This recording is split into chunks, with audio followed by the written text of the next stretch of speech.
I get the icon in cornflower blue?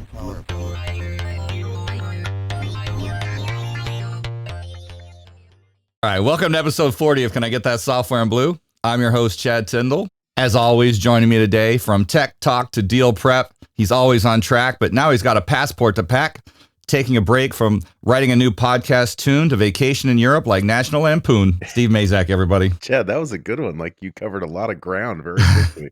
Yeah, just in one sentence. I like it. You like those intros? Thank you for the intro. I love those intros. They give me a little boost every time we record.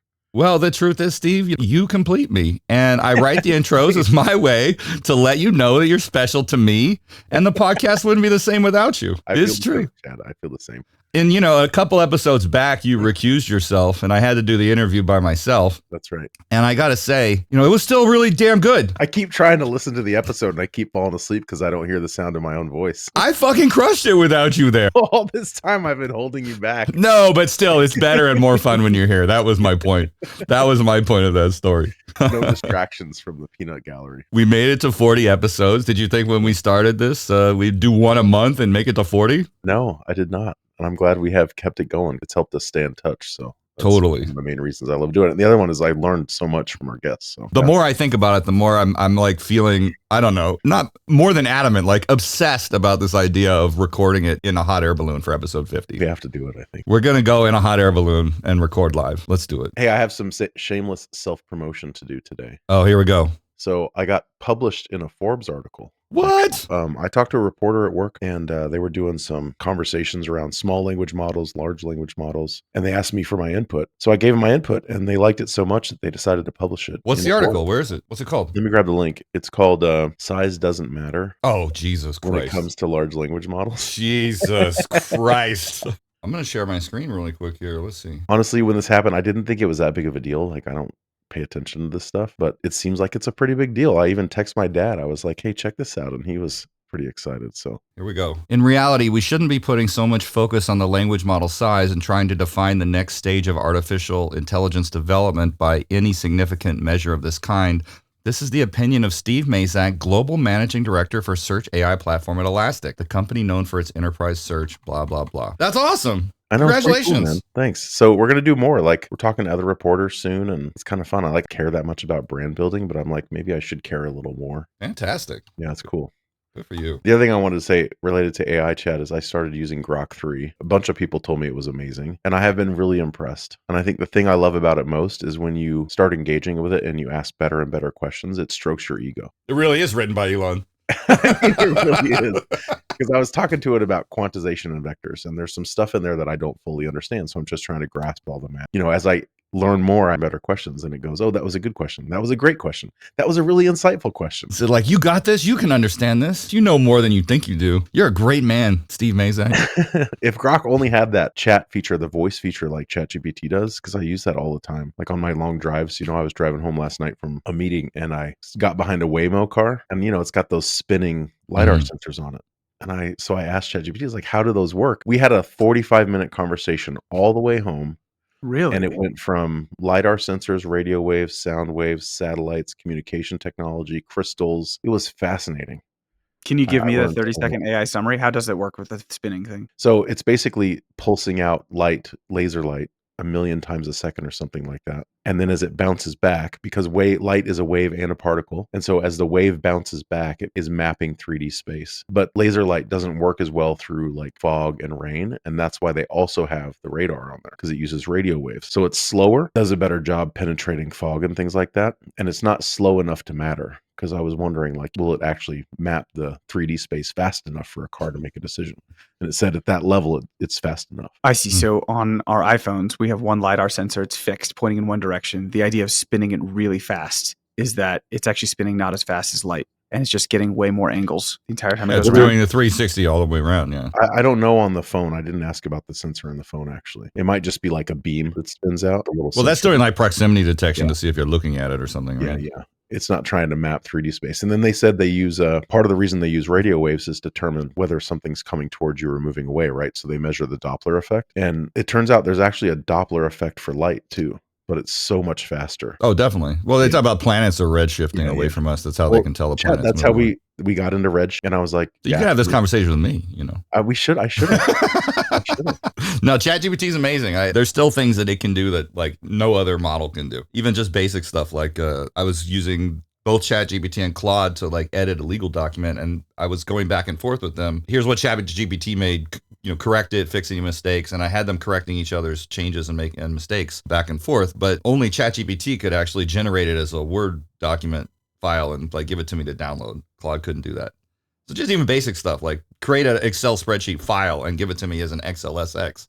ChatGPT will write Python code to turn it into an Excel file and then run it and then give you the download. And it'll show you the code. Like you can click into it and see like the Python code that it wrote to make the Excel file. It's so cool. The other ones can't do that. Anyway, here we go. Special guest today, from solution architect to sealing the sale, now a founder blazing his own trail. He's busy making moves that won't stop, just like the hook of Mbop. Kevin Hanson, everybody. Wow, that was both great. Awesome and not awesome, because when I was in high school, people would make fun of me and walk by and say, I know. Where's the love? So you just like brought me back to that. Was great. And now we can reprocess our trauma and make a positive experience out of it. Absolutely. I need this therapy. Kevin, how did that make you feel? Complex wave of emotions all in 5 seconds, right? No, we only have 70 minutes You're left. paying by minutes, so I have all. Okay, but there's no company that all three of us ever worked at. That's right. You and I were at Triangle. MongoDB in the early days, back when it wasn't even called MongoDB. A lot of people don't know that it was called Tengen before, and they changed it to MongoDB, which was a good branding decision because that's what everybody knew them for. Then after that, you bounced through a couple of startups before doing a pretty long stint, about 6 years at Google Cloud, and then you and Steve worked together at Grafana. So we were talking about 6 degrees of Kevin Bacon here. Like you and the three of us have been around each other, but never together at the same time. I know, right? We still have plenty of time left, so it may happen. We're all three. It may happen. Together. Well, and you went to a cool company, so we're going to talk about that today. One of the reasons I wanted to have you on was because you're the only person I've ever worked with who successfully transitioned from being an SA to being a sales rep, and you crushed it at both jobs.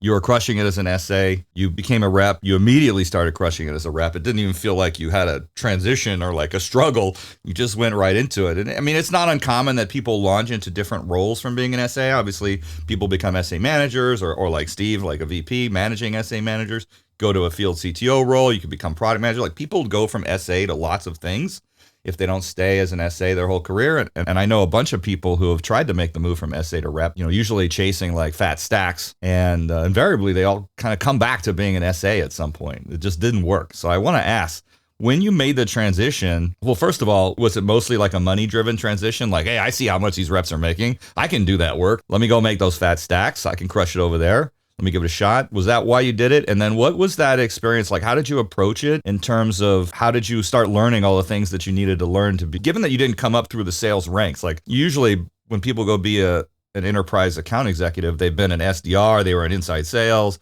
they did outside sales for like small, medium businesses. Like they worked their way up and they sort of learned the ins and outs of pipeline building, procurement, legal, moving paperwork, like all that type of stuff. But you just went right into being an enterprise account executive. And those two questions, like why did you do it? And then how did you approach it? There's a lot to unpack there, but the three questions that I do think are urgent to tackle that I heard in there are like, one, motivation. Why did I do it? Two, you mentioned that I crushed it. Like I would disagree a little bit, and I have some funny stories about that. Or I'm glad to hear that you perceive that I crushed it. Like I think it took a little while for me to get my legs under me. And not just me, everybody perceived that you crushed it. Like, well, I haven't heard I anybody say you struggled with it. The numbers were fine, right? So I guess the numbers in the end lie, or they don't lie in sales. And then there was a third piece. Maybe we'll just go on the first two and we'll get into how did you approach the learning of the skills that you needed to be a good rep? Well, you're already doing it. You're restating my questions to make sure you understood the questions correctly. You're fucking doing it right now. I love it. Yeah. So on the motivation piece, I think we'll start there. It wasn't really money driven at first. In fact, like I think there are times that only when I look back on it that I appreciate that I was a little bit naive because my decisions were easier to make. Whereas like I wasn't just chasing money. I was chasing a new experience and I felt it was in a risk-free scenario. So let me specifically, the moment that I knew I wanted to do it, I had a couple things in me, a couple experiences. So one, this is all happened at Mark Logic is when I actually decided I wanted to do it sometime. I remember going to this meeting and I stood up. I was a solutions engineer, sales engineer, SA, whatever, And I gave like a very good, deep technical presentation. I had all these people throwing stuff at me. I was doing all the right things. For the easy questions, I was knocking them down. For the hard questions, I was making them feel really good about themselves by saying, oh my gosh, that is a really difficult question. Wow, I'm so glad you brought that up. You're a genius. This is where blah, blah, Grok blah. learned it. They Yeah, learned it from Kevin. Oh my gosh, you're right. That is a weakness in our product. Thanks for pointing that out. We'd love to address that with you. Would you like to, all that stuff. Yeah. And I nailed it, right? I did all the things. And then the rep complimented me and bought me dinner. Then I went and worked on other deals. Then like a month later, you see the win wire, deal goes out, and they're just like praising the rep. Dude, that guy just sat in the meeting and did nothing while I danced. What do you mean praise the rep? That was my deal, So I had that feeling a bunch. And I'm actually not saying that feeling is right or wrong, but I'm just saying that was the feeling I had in the moment. And I bet a lot of other sales engineers can empathize with that feeling, right? Yep. And then there were other meetings where I would go to where I'd be like, okay, this deal, and at that time I'm in my mid 20s, right? So like I'm not super experienced, but you can feel it. So you're in a meeting and I'm like, okay, this deal feels like it should be a deal. Okay, in my head, I'm like, okay, sales rep, ask them for the money now. Tell them what a deal looks like. And I'm like waiting. And then the meeting would end and it wouldn't happen. And then we'd go to lunch or coffee afterwards. Blank. Tell me about why you didn't ask. Oh, well, it didn't feel like it was the right time, whatever. And it's possible that my instincts were wrong at the time. I'm not saying I was right. But my feeling was like, wow, I'm getting no credit for any of these deals. And these people aren't even asking for the money. Like, what's wrong with these people? Like, I should go do this job myself. And so that was like the motivation of I want to try it. And I didn't ever want to do it at MarkLogic. MarkLogic was not a very good company. And every quarter, somebody would be a hero and then 10 people would get fired in sales. I'm exaggerating a little bit, but it was just that hero culture.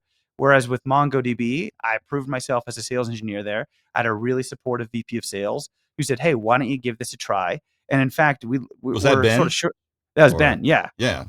Yeah. Ben said, hey, Ben's we're amazing. Ben's amazing VP of sales. He's phenomenal. Ben's fantastic. I'd love to work with Ben again someday. But Ben said, we're actually a little short staffed too. If you could actually be your own sales engineer for a little while, that would be great for us and for the company. And then I'll help coach you on the sales stuff and try it for a year. If either the company doesn't think it's working, or you don't think it's working, you just get your old job back because we know you're a good sales engineer. And I love open source software. I love MongoDB. Like that felt like a very safe place for me to try it. And then things sort of took off from there. That's the answer to the question of like, why did I even do it? That's where it came from, was just trying new experiences and feeling like I had something that I could offer there. And Kevin, I don't know, by the way, if any of those resonate with you, feelings you've had in meetings before. Every single one of them. Question, like when you were about to make this decision, like what was your biggest hesitation? What was your biggest fear in making that transition from SA to rep?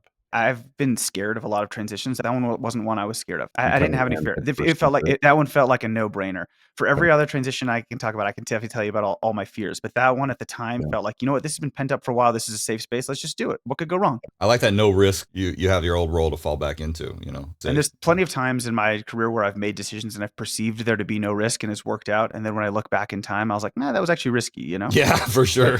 But that one wasn't one of them. I think every SA can identify with the idea that deal closed because of something they did. That's true in the sense that it was like a necessary component what the SA did, and it's easy to think that's the only reason why it closed. I do know a lot of SAs who have like almost have disdain for what salespeople do. They're like, that guy just played golf and then closed the deal and collected a check. Yeah. And I don't think that's true. It's a very hard job. Most people could not succeed in. The vast majority of people cannot do sales. They can't deal with the rejection. You got to make 100 phone calls trying to get one to pick up. Everybody says, lose my number. Don't call me again. I don't want it. I'm not interested. And like dealing with that is, most people can't deal with that kind of rejection. And absolutely. You have to be totally okay with rejection. And I think or you get partway down the deal and like it blows up and it's gone. While I said that I didn't have any hesitations about making the move, I definitely learned a lot about how I was wrong before. And one of the big ones is I think back on that meeting. And I think when I was making those thoughts about I did all the work, I closed it, I wasn't thinking, I had no idea how much work it took to get that meeting. By the time that's half the battle, in that seat is actually so much work, from lead generation, getting a lead, warming up the lead, like making sure there's product market fit, making sure you talk to the right stakeholder. How do you get 7 people in the room at one time to go to present to, right? You have to have already built up a relationship and stuff like that to even get there. And I mentioned that it closed like many months after that meeting. I had no respect for how much like just dirty work it is to just drag a deal over the line and get the signatures, right? I mean, Sally says the deal's approved, but we thought Sally was the decision maker. It's actually Sally's boss. Carol's on vacation. And you know what? She cares, but actually it has to go to legal. And then, you know what? Actually, there's this guy who works in this other division. Turns out he can kill the deal, even though he can't sign the deal, but he can kill it. So you actually got to meet that guy. There's Procurement, like all was this. I mean, sometimes it's procurement, sometimes it's just another division. So there's just so many things I learned where I realized that I was wrong. That wasn't my deal. Doesn't mean I shouldn't have gotten a lot of credit for it. And I think that's one thing that makes me different, or I don't know. I mean, everyone's unique, but I have a lot of empathy and understanding for the sales engineers that I work for or that I work with. And so I think they like to work with me because I totally get what things sales engineers can hate about working with sales reps. And I do my very best to not be that. Or when I have to be that, I can just say like, hey, here's what you might be thinking about what I'm about to say, because I've been there before. Maybe you're not. I don't want to say you're thinking that, but here's what you might be thinking. Yeah. Here's why I'm still doing it, and let's talk about it. Yeah, having empathy, having done both sides, is a huge leg up. Okay, so your motivation was there, but then you did crush it. I mean, maybe you don't feel like you did immediately, but you did. What were the early kind of crawl, walk, run things you had to go through? Yeah, one of my favorite meetings in hindsight of my career was with a social media company that was in Los Angeles, and when I first took the job, Ben had me covering SoCal. Like, it was great for Ben and it was great for me. My family, I'm born and raised in LA, but we were living in the Bay Area. So I could go to LA, and we were, MongoDB was pretty small at that time. So I didn't need to burn a lot of company cash. I could stay at my parents' house and see my family. I wasn't married at the time, didn't have kids. I was a sales engineer, so I could do the technical work. You were your own SE, right, as well? Easy. I was my own SE for a while. I knew LA super well, the freeways. I wasn't going to get stuck in traffic, all that.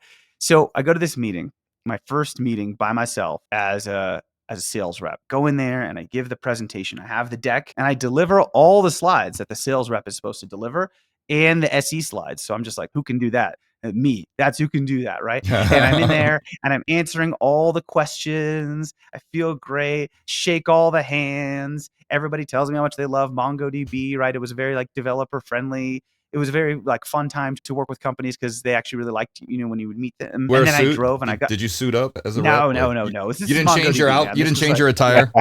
So then, no, I don't do that. So we should ask every single guest, when was the last time you wore slacks? Yeah.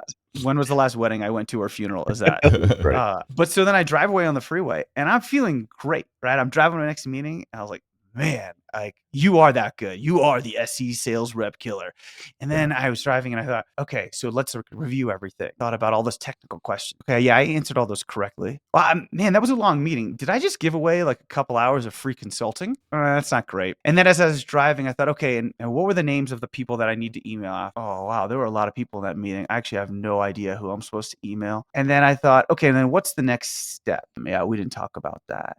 I went all of a sudden from thinking that was the best meeting ever to like, I got so mad at myself on the freeway. I thought that was the worst meeting I've ever done. I have no idea who the stakeholders are. I have no idea what the next steps are. I have no idea what the steps are to get a deal there. I just feel good about myself because I was able to read the slides for both the sales rep and the sales engineer. Like, I'm not any closer to getting a deal than I was before this meeting. This is stupid. You're terrible. And all of a sudden I was just like in this dark place driving on the freeway. And so that was a good wake up moment for me. Man, and Kevin, I gotta say, again. like, you go through like a wave of emotions like so quickly, like whether it's the podcast intro or like coming out, like driving in this car. Here's what my picture in my head when you're telling the story is like, you're in like a rented Mustang from LAX. Looks like a convertible with the top down, driving up the Pacific Coast Highway after this meeting. Wind blowing through your hair, like big sunny smile on your face because you fucking crush it in this meeting. And 30 seconds later, you're like rage slamming the wheel because you're mad about I don't know what the next steps are. Who do I gotta email? Fuck! I can't. Yeah, I mean, it gets dark and mad cloud comes over. Like a Ford Taurus, and instead of being on PCH, it was on the 110 freeway. Well, so how did you learn those skills then? Like, did Ben mentor you? Like, how did you learn how to build pipeline, like more effectively run meetings, build those relationships and be better at that stuff? Some of that stuff was self-taught. Some of it was trained. And then if I'm honest, some of it, I think I was able to be successful without developing those skills at first. And then I had to develop those skills later. At MongoDB at that time, we did have a fair amount of inbound activity. We had a developer community. I was familiar with going to meetups. So like generating activity for me at MongoDB wasn't difficult. And that is something that I think I struggled with, later in my career, because I just, like you mentioned, I wasn't a sales dev person. I wasn't an inside salesperson. I hadn't built that muscle memory that the average salesperson builds as they sort of go through that process. So those were things that I had to do later. But in terms of a lot of that stuff, I learned by screwing up. So how to interact with legal. The only way, in my opinion, to learn how to go through a legal process is to actually do it. And learning and going back and forth just takes experience. And then also, I've changed roles a bunch in my career, and some of my experiences were really built at different roles. So, for example, here's what I saw, and here's what I still see a lot of salespeople do when it comes to legal, which is they'll get red lines from, you send a company an MSA, right? A master services agreement. They send it back to their legal then marks it up with lines all the way through. And then the salesperson just, forwards it to the lawyer. For 3 years at Google, I had a business development role, and it wasn't actually a sales role. And my boss was like an amazing coach. And I remember the first time I did that, and I got legal documents back and I just forwarded them to legal. He's like, "What, did you read these red lines?" I was honest. Like, "No, I just sent him to legal." I was like, "Well, are these all legal terms, or are there some business issues in here?" That is like such an obvious question, but I had a very obvious answer of like, nah. He's like, "Well, look, you need to never do this again. If we're going to do business with another company here, you need to know what's in the agreement, and you need to know the specifics of what a company's asking you for." And I said, like, his name is Dave Videz. And I said, "Dave, honestly, can you coach me on that? Because I haven't really done that. I'm in a BD role. My background is selling. What you're saying makes a lot of sense. I wish I could say that I've seen all the other salespeople that I work with do that. They don't do that. So show me." We then would dig through these agreements, and he'd say, like, "Look, they're asking here for, rights to use our logo. Is that a legal issue? Is that a lawyer going to prove that? Or who's going to prove that?" And I was like, "Oh, that's a really good point. Look, they're asking for payment terms. That's a business issue. Is that about the law? No, that's about how long they're going to, from the time they get the bill." He said, all of these things are things that you should be able to negotiate. And I thought this was such a huge thing for me, such a better seller. When I went back to selling, when I worked like at Grafana with Steve, when I would get agreements from customers, I would just comb through those, and I was so trained, and I'd be able to pull out things. And before I would even send it to legal on our side, I would be able to push back on the customer and say, "Hey, let me tell you, you're asking for these 5 things. Am I fair in summarizing these 5 things?"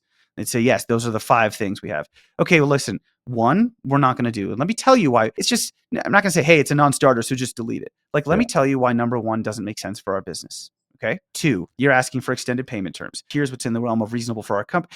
3, okay, that's a legal issue. I'm going to forward that to legal." And I'd be able to then make these things 5 negotiating points, because I think a lot of sellers will find themselves in a trap where the only negotiating point they have is like price or how many free consulting hours they're giving away. But you can pull from what they're asking for in the red line, says, no, these are major negotiation points. It's not just the dollars. Or you know what? If you want this, the price is going to have to come up. For me, that was one thing that eventually, when I had a team at Grafana, or when I would help mentor people, like getting people to understand the agreements. And I know maybe we're getting into like boring minutia. No. This is fascinating. No. Getting to actually read that stuff is something that, I don't want to speak for every seller, but in my experience, the average seller doesn't do, because they say that's not my job. And so would you find that because you were willing to go deep into those terms of the contract that they proposed, that you could negotiate a better deal in the end? Absolutely. Because you had more points on which and more levers to push on? I mean, I think your original question was like, how did I develop some of those sales muscles? And I think some of them were natural, and some of them I had to screw up along the way. As specifically as it comes to legal, I think I did the thing that every other rep did for a while, many years, which is just like sent the documents to legal. And then as I got more experienced, I became really good at reading contracts and finding out what the main pieces are in there, pulling them out. And then that really helped develop me as a seller, because I was able to really first of all, you can do that. I think you get 2 things. One, you can up level how the customer perceives you. Are you just a person who's here to take my money? Or can you represent the interests of both businesses? Huge in making sure that having executive presence and being able to communicate business value. And then also just to be able to negotiate, to be able to say no, these are the points that matter to our company. Now, was this before you sold the speaker to your friend in Lake Tahoe? That was a just pure cash transaction. Before you were a rep. Okay. There was no legal. No, but I think you had you understood the perceived value of the product, fairly represented both sides, and came to a deal that worked for both sides. You have the natural inclination to do that, even if you hadn't been trained for it. Was there a similar, so that was legal. Like, what about with like prospecting and with procurement? Was there like something that you had to learn the hard way? Those two things that reps have to do? Absolutely. There have been times in my career, I think now if you give me a list of, okay, Kevin, these are the 20 accounts that you need to go sell to, I like really understand how to go research those companies, how to find out who the decision makers are, how to find out where there's overlap between what I'm trying to sell and what they're doing, and at least then have a hypothesis of how to go attack those. Even 5 to 7 years ago, I wasn't as good at that. I think when I was at Google, I sort of started to realize, I think that's when I realized there was a gap there, that every other person that was on my team had done that stuff a million times and I hadn't. And I knew that I was better than them at some things. I was better at talking to customers. I was better at being empathetic. I was better at talking to technical decision makers. Like I was better at all these things. I wasn't better at going through a list of companies and making an account plan, then making a territory plan. Like those things were weaker for me. I had to develop those. And I think it was really only like when I worked at Grafana Labs where all of a sudden I think it all kind of came together where I had the right experience. I had done that now many times. I learned from my mistakes in the past. And I think that was probably where I executed the best. Kevin, real quick, like on the legal stuff, I hadn't thought about it like that before. I think that's really good coaching you got. And it's like a really good habit to build. Are you using AI tools now to do that for you? Is that possible at your company or is it too sensitive to put into an LLM? I haven't. It doesn't mean you can't, but I just think that let me answer. It's probably a really good thing to do. However, the way I see it is that I wouldn't want to do it and I wouldn't coach my reps to do it because the reason why is that when you do 100 agreements, these legal agreements, people aren't redlining random parts of that. There's like usually 5 to 10 hot button issues that everyone's going to redline in every company agreement. And I would want my reps and I would want my peers exactly what those. When I'm redlining this, my eyes just immediately go to like, what are the hot button issues? Okay, indemnification, net payment terms, source code access, right? Like all this stuff. And so it actually doesn't take me that long anymore to go through the contracts. The contracts that we had were 10 pages by default. Sometimes a company will make you use their paperwork, but let's just say they're redlining your paperwork. You know exactly where your eyes are going to go. And sometimes lawyers will just make changes but on the stuff where there's like meat, in 5 minutes, I can see what it is. So I don't need AI for that. It's kind of like watching a video on fast forward of how to do something versus doing it yourself a few times. Yes. To learn all the intricacies. I was going to ask you the same question, but with regard to account planning and prospecting, do you use Google Deep Research or ChatGPT Deep Research now to think about how to do account plans, where your two companies overlap, where there might be synergies or the person might need your product, who to talk to, mapping things out? Like, do you use AI for that now? Yeah, absolutely. In fact, I've used Gemini to do something that's really cool. So one thing, starting a new company, vector database, where do I start? Who do I reach out to? One cool prospecting exercise I did was I thought, okay, well, all of our competitors out there, the more established companies, they all put who their best customers are, the reference customers are on their website. That's just public. So I can I know who's using this stuff. So I went to every competitor webpage and I just sort of manually did this. I'm sure I could use AI to scrape, but then I manually just wrote down in a spreadsheet the name of the competitor and what the customer is that's using their software. Okay. Then I went through that. So I had a list. Then I did a LinkedIn search for everybody who works at those companies who has vector database or the product names in their profile. So now I have a couple hundred names of all people I know that work on the companies.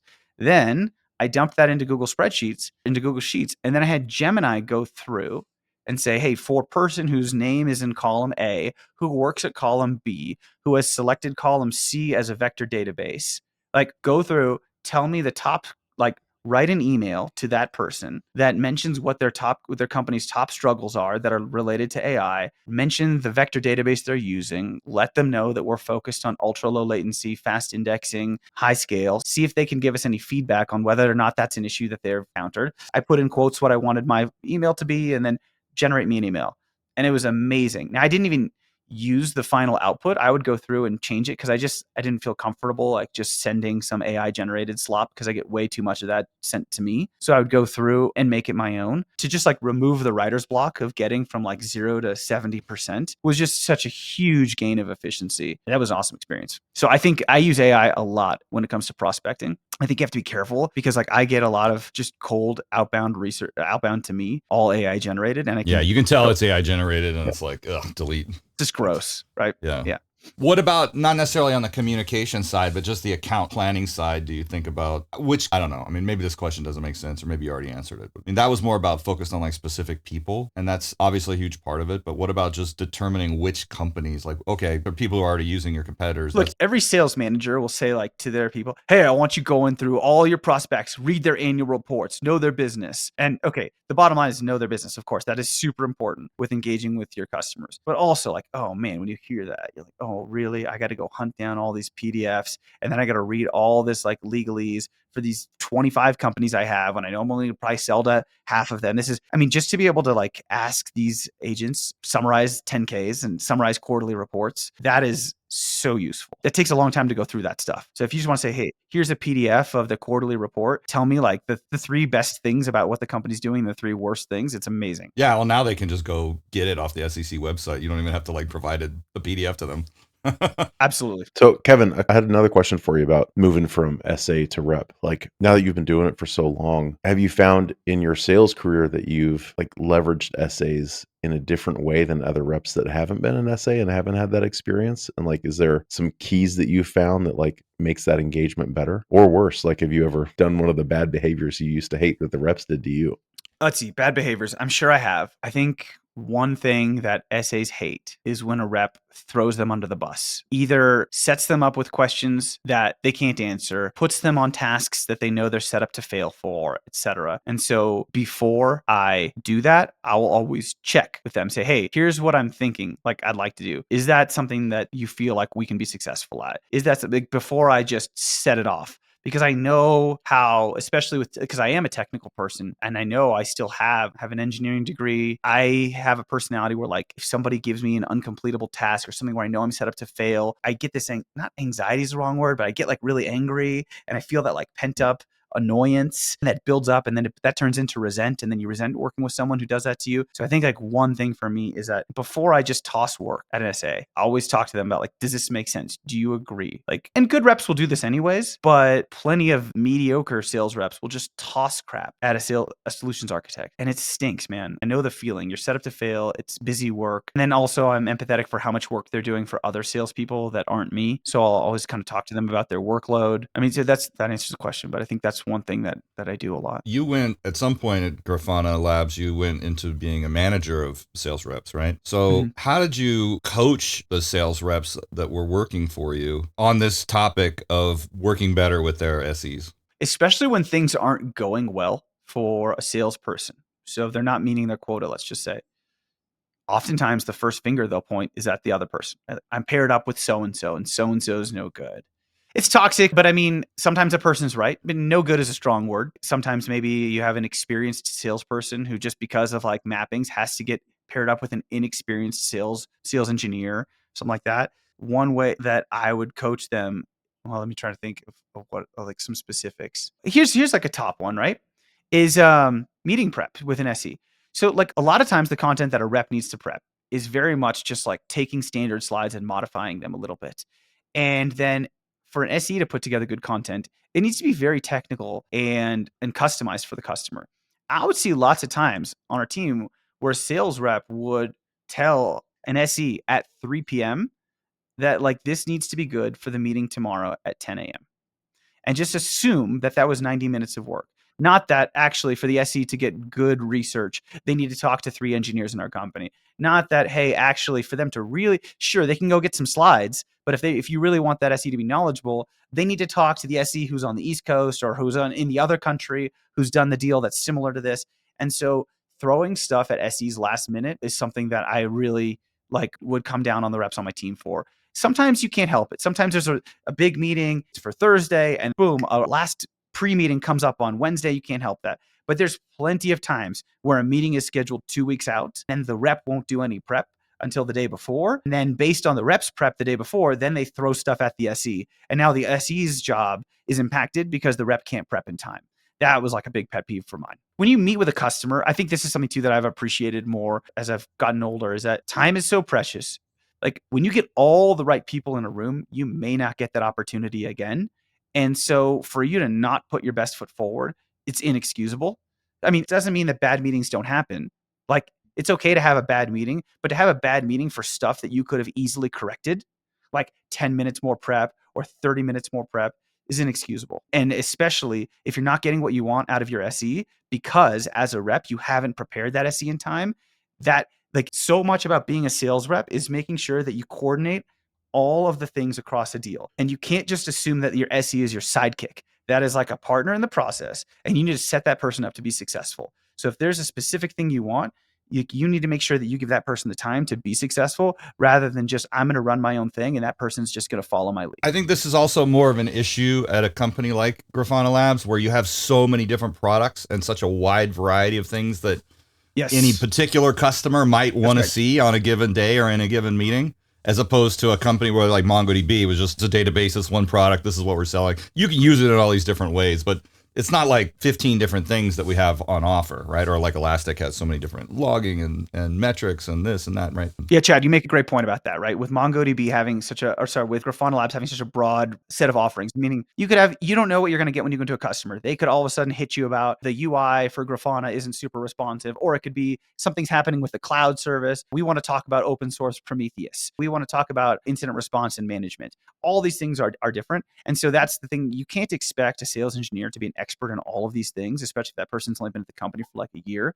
And so they're going to have to talk to the right product expert, and a company that's global. Not everyone's going to be awake during the same hours. Like, you really need to make sure that you get the right amount of time so that you can get the right amount of information. Because the other thing I found too is that if it's the right meeting, sometimes it helps to just bring the actual engineer on the product to the meeting. Yeah. And again, you can't do that for every meeting. It has to be the right meeting, but you can never do that if you have last minute prep. If it's a week in advance and the SE goes to talk to the engineer and says, hey, here's everything that we're dealing with. Here's how big the deal is for the company. Like, we can justify it. Then all of a sudden, hey, instead of me asking Chad, the engineer, to be on the call, say like, hey, Chad, would you be comfortable actually being on that call? Because then I think we could be a lot more productive.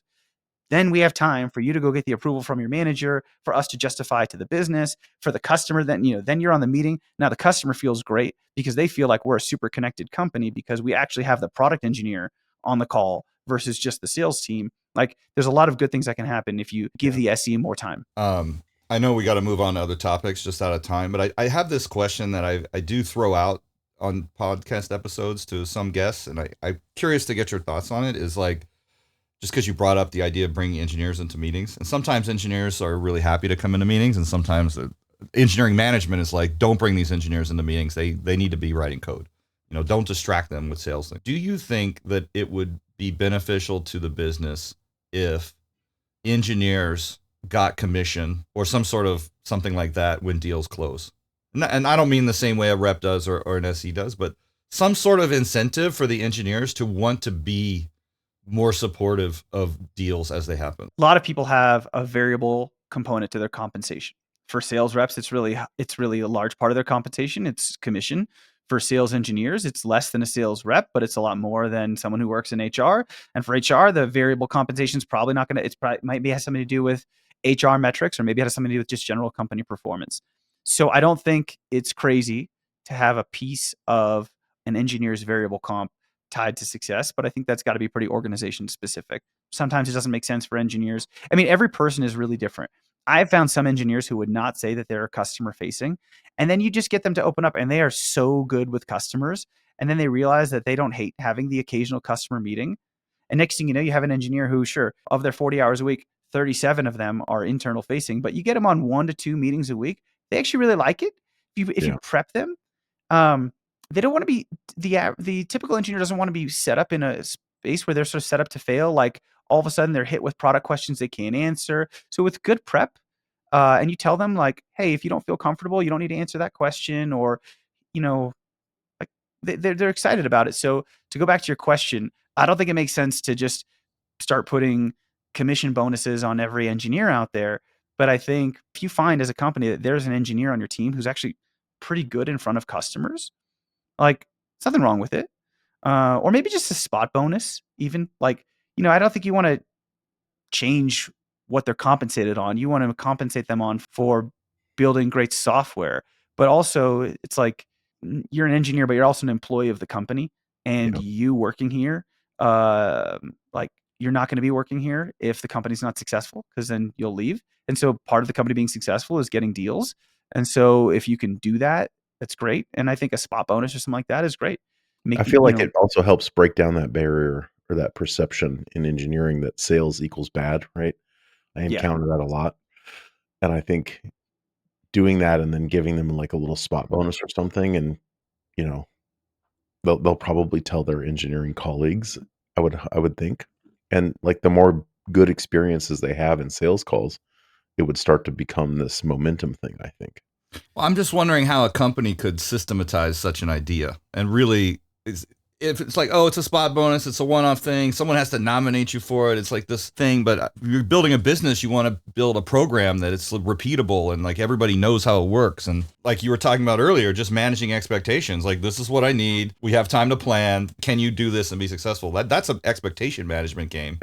How could you, I mean, you're building a business, right? We're going to talk about it in a little bit. I don't want to go there just on this idea of like, now you're an entrepreneur, like starting a company. How are you going to think about how engineering and sales like go together to win a deal? I mean, like at a small company, right? I've made it clear to everyone on our team, like consider me part of the engineering team. Like meaning I want to be playing with the product because I want to tell you what a non-engineer is going to mess with, like is going to mess up, or maybe someone who's not thinking about it the way you are. And same, I've already set everyone's expectation. Like expect that once we start getting, more ramped up with customers, like everyone here will be on customer calls, from time to time.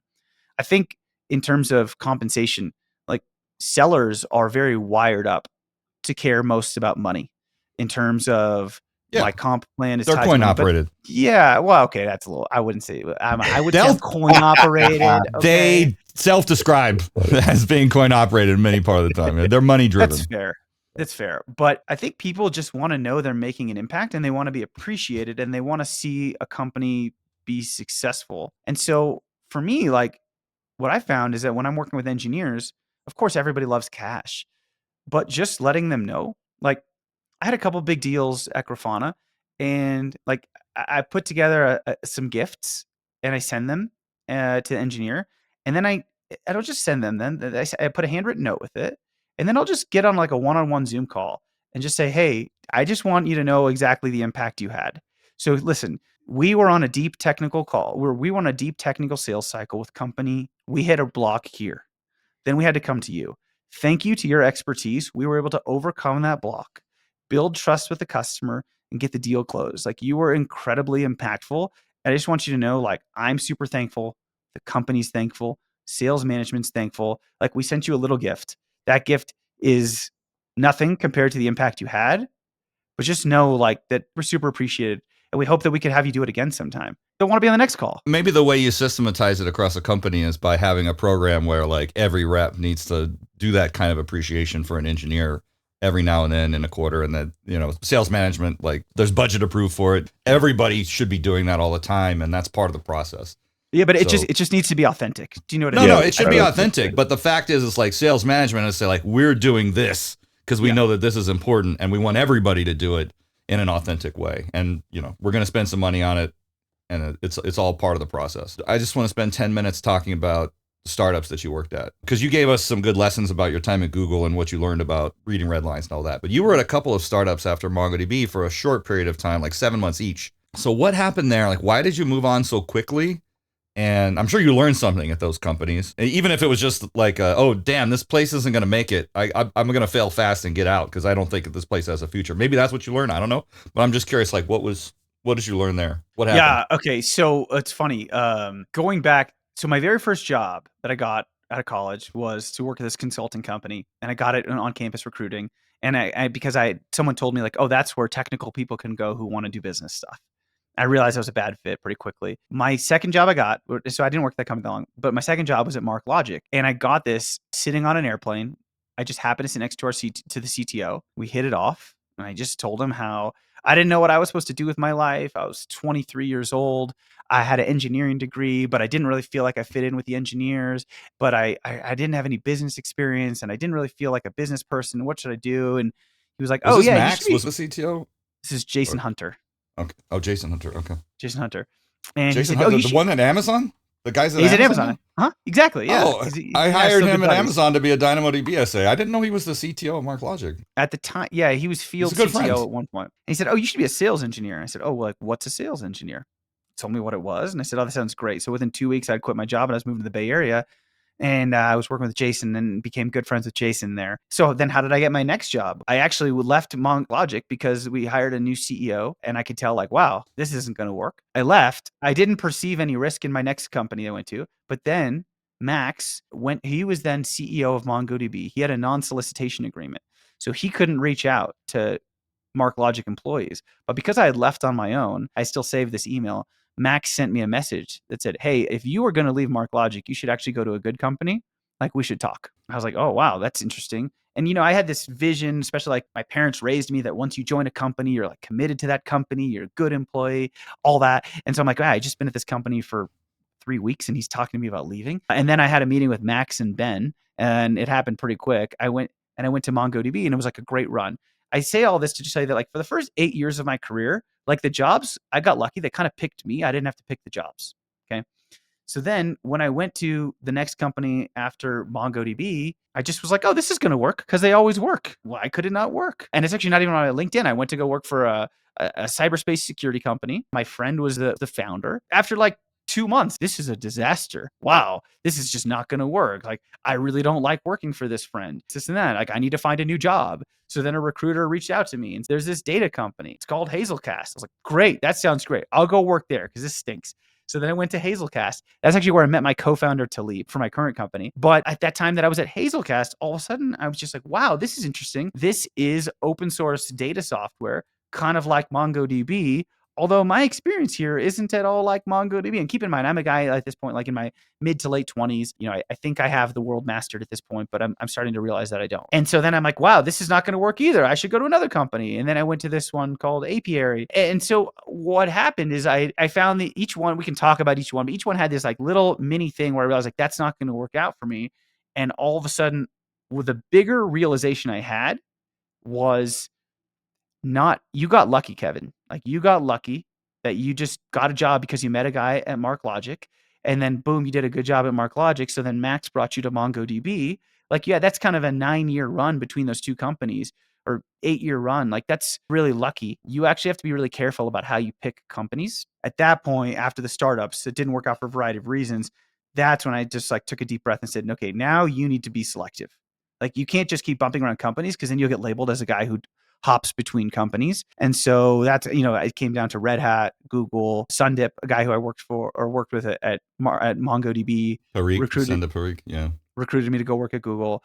That turned out to be like a really wonderful experience. So I don't know if I answered your question there. Well, I think it's good because you said you learned this lesson about being more choosy, but I'm curious at Hazelcast and Apiary, what that you saw that wasn't going to work? Because that wasn't like, oh, I'm not going to work for my friend. Like, I get why that doesn't work. So at Hazelcast, I think I just joined at like the wrong time. I mean, that company is a good company now. It's still around. They do, many millions of dollars in ARR. I joined because I kind of fell in love with the founder, who I'm now co-founding a company with. Like, he's just an awesome guy. He's just such an authentic person, a great engineer, so pure in heart. So happy to work with him again now.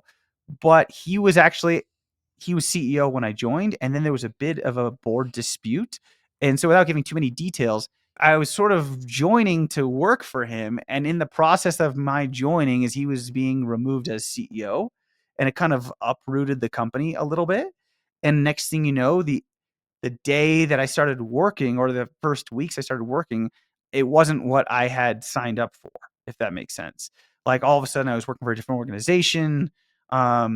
Things were harder than I expected, or hard. I mean, it wasn't I didn't want to work hard, but I just, all of a sudden I'm like, this isn't what I signed up for. I actually believe in this vision, and now it's sort of going this way.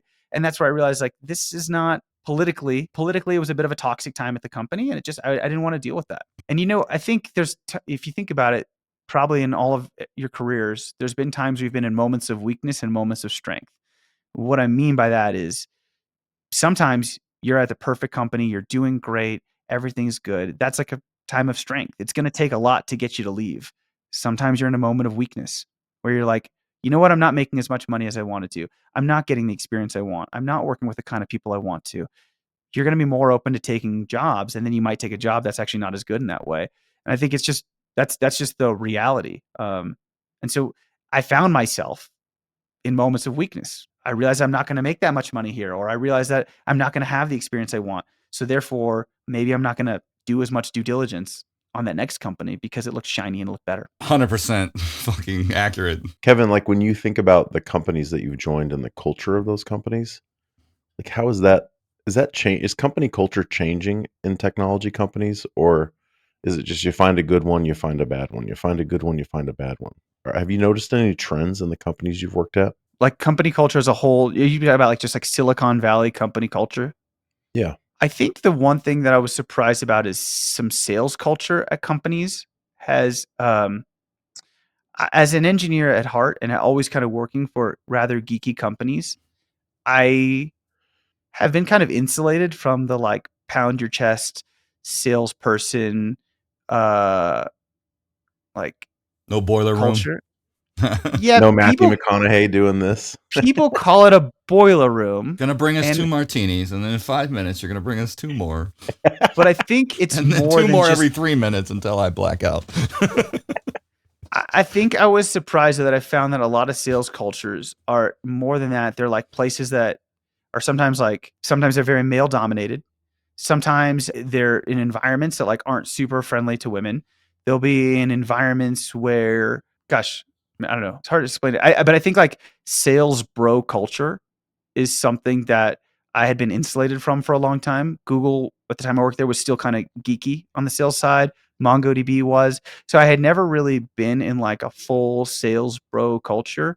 I'm not even saying Grafana Labs was that, but I think that I got experience to it, and then I started talking to people from other companies, and then I realized actually that's something that I've been surprised about is like how Silicon Valley has gotten very sales broy, and hope that doesn't offend anyone that I'm friends with. But what I realized is that like, why did I get into Silicon Valley? It's because I'm an engineer because I love this stuff. Yeah. And that's why most people, I think, 20 years ago got into it. But then it turned out that you can make a lot of money in that field. So then people just started chasing it. And so then you just get the standard personalities. And so I think the one thing that's surprising me sometimes is that like sales bro culture. You can see it on LinkedIn, right? Like another quarter just came in. We just crushed it. Like just hired our best reps. They're all the best reps I've ever worked with. Like, wow, I've never seen closing like this ever. And it's just like this, like puff out your chest. And I think there's a fine line between like celebrating achievements and just like, I'm Tarzan, like, we are the closers. And I don't know, man. I feel weird in that environment sometimes. I like even just on my LinkedIn, like with people I don't work with, I'm just like, man, I don't want to create that culture at my company, when we get to that point. Well, that's a great transition. So let's talk about your new company, Vectroid. Tell us about it. So we are a vector database. We're pre-release. We haven't released our product yet. We're really excited. It's coming soon. Focused right now very narrowly on use cases where speed of indexing is really important, ultra low latency queries, and ultra high scale. So is this like an in-memory? It's like kind of a cross of a vector database with like a Redis. So it's mostly in memory. Is that, or like what's? Yeah, the index is stored in memory, and so focus on that. And where it goes from there, like we'll see. But step one is like we feel like we just need to get that part right. So we're narrowly focused now to make sure that we can nail that piece. And then over time, like I think we might broaden. So really encouraged and excited about some of the results we're getting. We're going to be posting some more stuff in the next couple of weeks on LinkedIn and social media, and we'll post some videos to show the results. And excited to see where that goes. How approaching it? Are you working with a few design partners, or like what are you doing? Well, it's interesting. So my co-founder used to work at a company called Vectara, which is a RAG company. And he had the experience of every time they would try to onboard some of the higher scale like customers, like things would break down. And I mean like hundreds of millions or billions of vectors. And so he sort of just approached it from a pure technical perspective, which is, hey, this is an issue that we're having with some set of customers. He's had a long experience in the database world, and so have I, that low latency seems to always matter, and so does scale. It seems like this is a problem that I can solve. So he kind of went and hacked on it for 6 months, had some really good results, and that's when I decided that's when he approached me about starting a company around it, and that's how we did it. We don't necessarily have like a set of like early design partners. I mean, we have some companies that are interested, but we're really kind of building for this technical solution, and we think it'll be broadly applicable. Yeah, we had Shane Connolly, who was the head of product of Vectara. He was on a few episodes ago. Oh, cool. Obviously, Steve and I worked with him at Elastic. He was head of search at Elastic. Founder of Vectara, and the CEO, Amr, I worked with him at Cloudera back in the day. He was the CTO of Cloudera. So yeah, this is a very small world.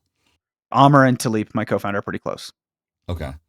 Yeah, it's such a small world. So he's basically coming into this with a bunch of learnings of things that he saw at Vectara that didn't work, and he's trying to solve those. Exactly. What's the tech stack look like? Is it going to be, are you going to launch it as a cloud only service, like a hosted offering? Is it going to be open source? Can I download and run it on my laptop? Like, what's that all going to look like? Open source TBD. We had plenty of like spirited debates. Like, I'm just a huge open source guy, so my instinct is to just go all in on open source. Like, that's just the thing. But then like there's good arguments to not do it as well. So I think once we open source it, you can't unopen source it. It's just sort of like, I mean, you can, but it's ugly when you do that. So I think we're going to start with just serverless cloud version. Like, just make it super easy to come in, get started. That's where we're going to start. And we'll very quickly then also have a version that companies can run on their own infrastructure self-managed. Whether we decide to open source it, like, still TBD, don't want to commit to it, but definitely open source is important to me. Talib's previous company, Hazelcast, is open source. So like, we all have roots in open source, understand the value of an open source community, understand the benefits it creates. We also understand the risks. And so we're just trying to be careful with it. So I haven't decided. The biggest problem that I see, been through this a bunch of times, where people try to take a cloud only service and then somehow make it so that you can run it on premise. And it's always a nightmare because people build cloud services using underlying cloud services. Oh, I'm going to use S3. I'm going to use this. I'm going to use this, and they're using, proprietary lower level cloud services that are offered. And then now you have to rip that out and replace it with something that can also run on premise. And so are you building it with an eye towards the fact that you might want to release an on-premise version? So you're not using cloud services under the covers, or what? The answer is both. Like, it's definitely going to not be easy to convert it, because we are absolutely building it, based on a lot of those underlying solutions, right? Like, we're using object storage and sort of like all the native cloud features that you would use. But every time we sort of hit this decision point of, okay, here's the storage service, or here's this, let's make sure we have some kind of abstraction layer there so that we can swap that out in the future. I'm sure it's still going to be a lot of work, which is why we're not releasing it simultaneously. But we know, like, we want to be the company that when a big company asks us, can I run this on-prem? Eventually we want to say yes. I think I've spent so much of my career trying to convince companies, like, so much energy has been spent saying, like, no, don't run it self-managed, go on our cloud, do this, or do that. And like, what I've realized over time is that companies are just going to follow this pendulum. At least this is what I'm convinced of, that it's not that everyone's going to move to managed services or everyone's going to move to self-manage. It seems like every company goes through this thing of like, okay, you know what? We're spending way too much time on managing our own infrastructure, so we're going to move everything to the cloud. And they go to the cloud and they go, look at this cloud bill. Wait, we're paying for this. We could just do that ourselves. Okay, we're going to bring these 5 services in-house. And then, like, you never know what new CTO is going to come in, who's going to have some new perspective. And so I don't want to tell companies what to do there. I want to get to the point where I can say, where are you on your tech journey?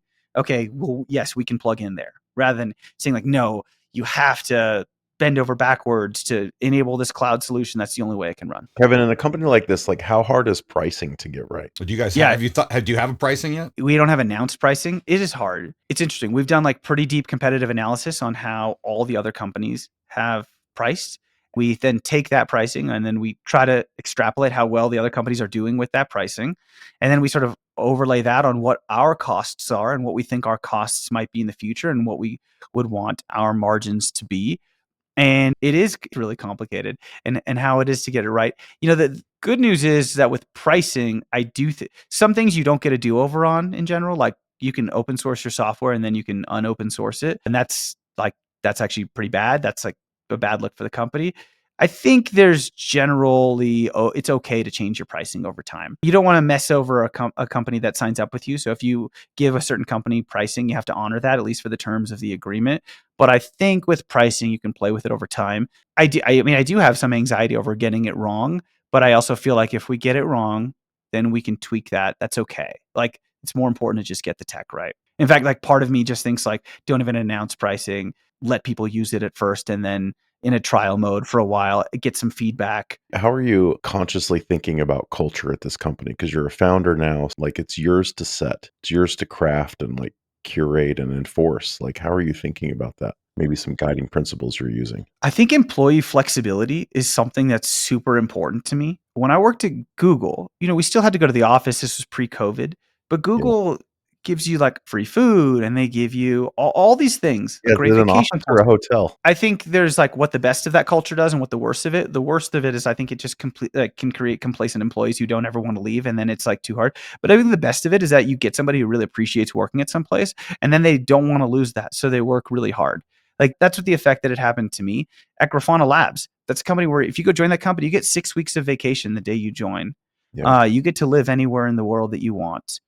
And I was just like, wow, I really appreciate that, because in sort of the current generation that we're in, where with housing costs being expensive, like, you leave tech for a minute, you just think that, like, especially living in the Bay Area, most families have to have dual incomes to support their kids. Okay. Yeah. So you have two incomes. That means both parents are working. Kids are in activities. Kids do all these things. And you want to be a good employee, and you want to be a present parent. For me, like, employee flexibility is the thing that I feel like is the non-financial asset that I really want to give people. It's autonomy and flexibility. Like, we trust you, do your best work. If you want to live, we have a guy on our team. He goes to Europe for 4 months a year and travels around. That's great. If you want to do that, if you can still get your work done, we appreciate that. Like, if you want to go on vacation, I want you to go on vacation. You should go on vacation, because if you don't go on vacation, you're going to get all stressed out, and then you're going to burn out. So I just think, for me, telling people that that they have the confidence that they can, like, live their own personal lives as long as you're working hard. I think that's just like a great thing to retain employees. That's for me the most important. I know I kind of went Yeah. roundabout there, but No, it's good. I think you mentioned like PTO. I think one of the other things I really like, and even though I can't take advantage of this anymore, is like the parental leave policies companies are starting to put in place, where they get like 16 weeks. And I talked to one of my buddies in Europe a couple weeks ago, and he just had a second kid. And it's like transformational for him. It gives him time to bond, do all the things he needs to do to help his wife. And it's great. Like, and then, he comes back refreshed and somewhat stress free, depending on how hard it is with the kids early on. But it's a great policy. And I even see yeah, people stretching it out, where they'll take 4 weeks here and then 4 weeks there. And I think Yeah, that's split it great. up. Yeah, it's Yeah. a great benefit. totally. I mean, I have 3 kids. My first kid, I worked at a startup when he was born, and didn't have a policy at all. But then that was like during my point where I ended up leaving a lot of startups. I ended up leaving and going to Google, so I got an extra month off in between those 2 companies. And then I had 2 kids when I worked at Google. I feel very fortunate to have kids working at a company that gave me a lot of time off, and it's something that I'm super passionate about, because you only get that time once in your life. That seeing to go from newborn to like a 4-month-old is like a pretty special period. I know I'm hoping that my daughter's getting married soon, and maybe she'll have some kids. And then I'm going to start asking for grandparental leave. Oh, that's fish. That's How great. many weeks do I get? Wow. Are you sleeping on the floor in there as a grandparent? Are you are you gonna be up all night? Look, I need the day off to spoil them and then give You them got to back to help their out, mother. Yeah, you got to Yeah. help out. Yeah. Oh, that's cool.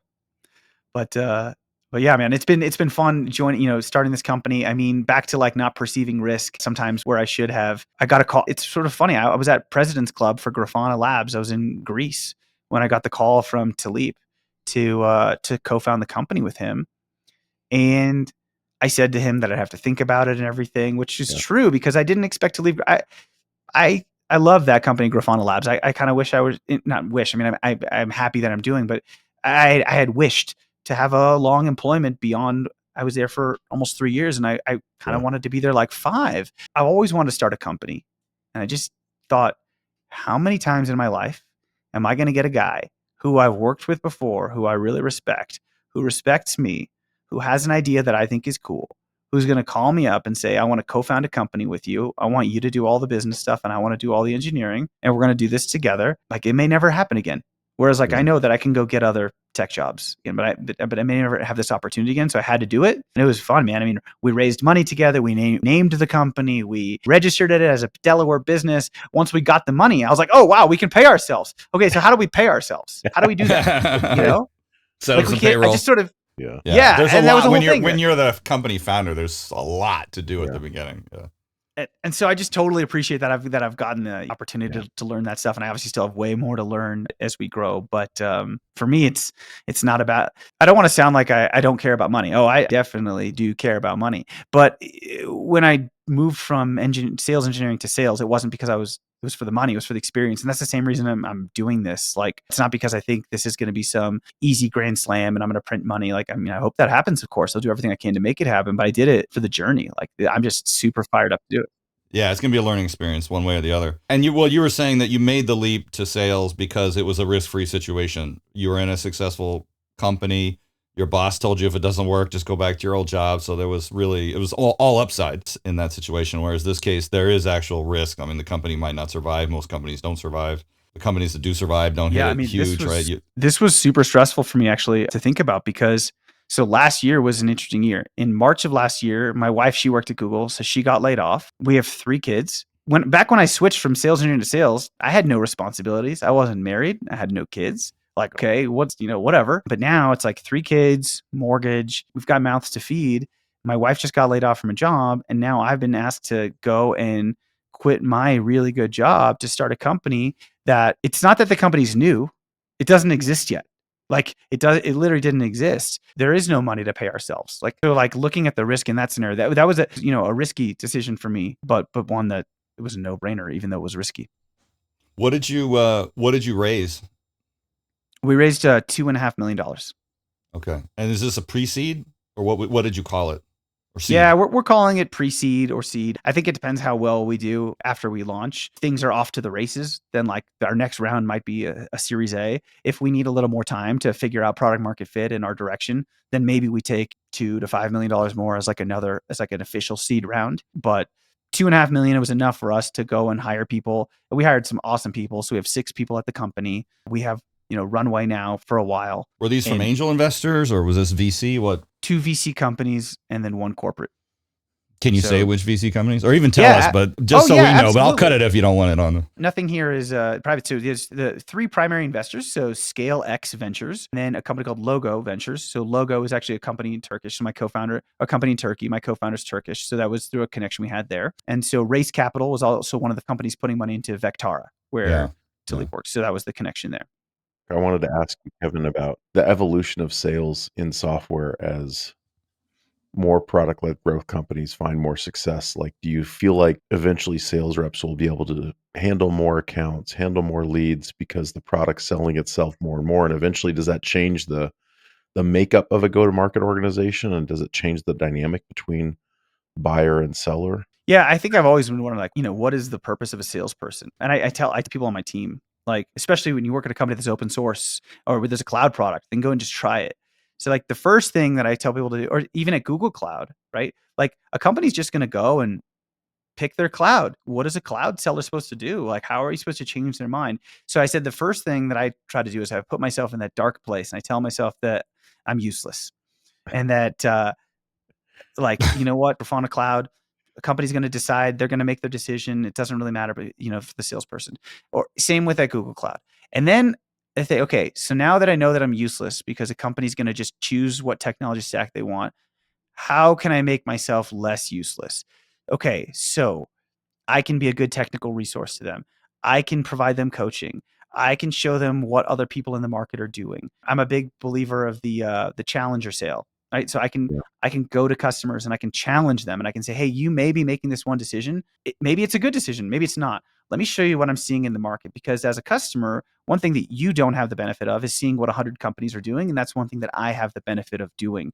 And so to your question of the evolution of sales, like companies are able to get more and more and more information without talking to a salesperson.